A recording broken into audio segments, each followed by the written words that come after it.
प्रबुद्ध जनों प्रणाम। आपके समक्ष 8वां अंक प्रस्तुत है। जैसा कि आपके संज्ञान में होगा कि एक संदर्भ ऊर्जा का उच्चतम स्तर अनेक बार प्रयुक्त हुआ है। जहाँ प्रयुक्त हुआ है वहाँ इसे संक्षिप्त में परिभाषित भी किया है। आज प्रयास करते हैं कि इस संक्षिप्त परिभाषा को विस्तार देने का और ऊर्जा के स्तर की विभिन्न अवस्थाओं को ज्ञात करने का। ऊर्जा के स्तर की संदर्भित विभिन्न अवस्थाएं विस्तृत वर्णन के साथ अनेकों पुस्तकों में उपलब्ध हैं और अनेक विचारक भी अपने व्याख्यानों में इसकी व्याख्या करते रहे हैं। आइए ऊर्जा के स्तर के अनछुए आयाम को छूने का प्रयास करते हैं।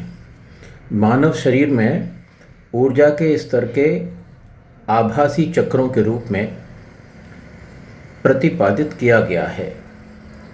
जैसे कि ऊर्जा के निम्नतम स्तर के स्थान को मूलाधार चक्र कहा गया है और उच्चतम स्तर को सहस्रार चक्र कहते हैं।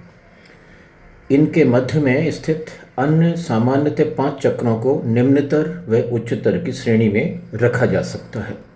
सहस्रार चक्र जो कि ऊर्जा का उच्चतम स्तर है, वह स्थान है जो कि मनुष्य को विशेषता प्रदान करता है, जो कि उसे अन्य मनुष्यों से भिन्न बनाती है। पशु पक्षी सहित अन्य सभी जीवों की ऊर्जा सदैव निम्नतर स्तर या निम्नतम स्तर पर ही होगी। जैसा कि पहले भी कहा जा चुका है कि इस ऊर्जा के स्तर को उच्चतर से उच्चतम पर केवल परमात्मा कृपा से पाया जा सकता है, ना कि किसी भौतिक क्रिया या श्वसन क्रिया या शक्तिपात से। इन सभी के लिए संसार में बाजार उपलब्ध हैं। एक बात यहाँ दोहराते हैं कि ऊर्जा के उच्चतम स्तर पर ही मनुष्य शरीरधारी जीव की चेतना जो कि आत्मा है, ब्रह्मांड की विराट चेतना से संपर्क एवं समन्वय स्थापित कर सकती है। इसी अवस्था को मौन अवस्था कहते हैं, जो कि आत्मा के लिए सशरीर ही मुक्त अवस्था है।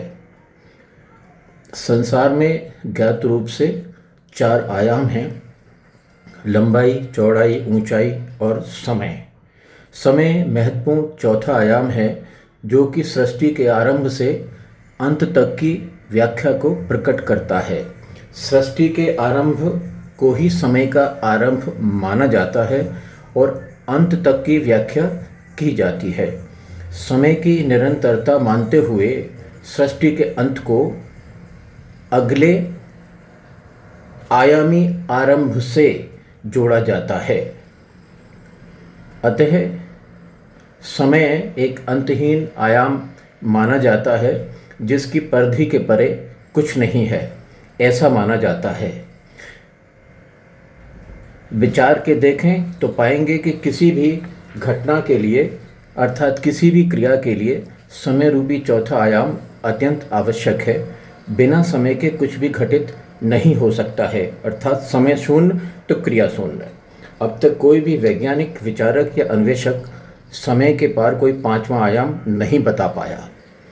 भारतीय मुक्ति और मोक्ष की अवधारणा में आत्मा या जीवात्मा के लिए मुक्ति एवं मोक्ष की बात कही गई है। मुक्ति की स्थिति सशरीर संभव है, जैसा कि ऊपर विचार किया गया है।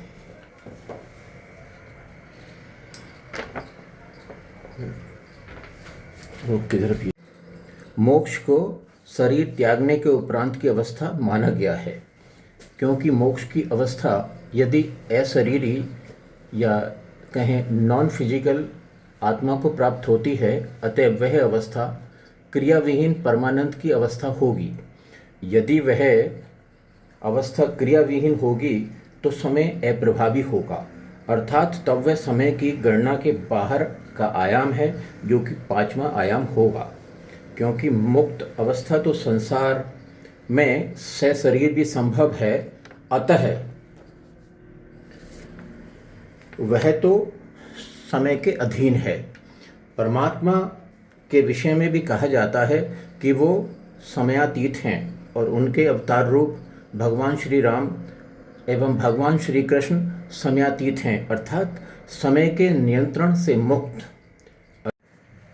अतः पांचवें आयाम का होना स्वाभाविक लगता है। आगे की चर्चा आगामी अंक में। तब तक के लिए प्रणाम। आप इस पर अपने विचार बताएं कि पांचवा आयाम होता है।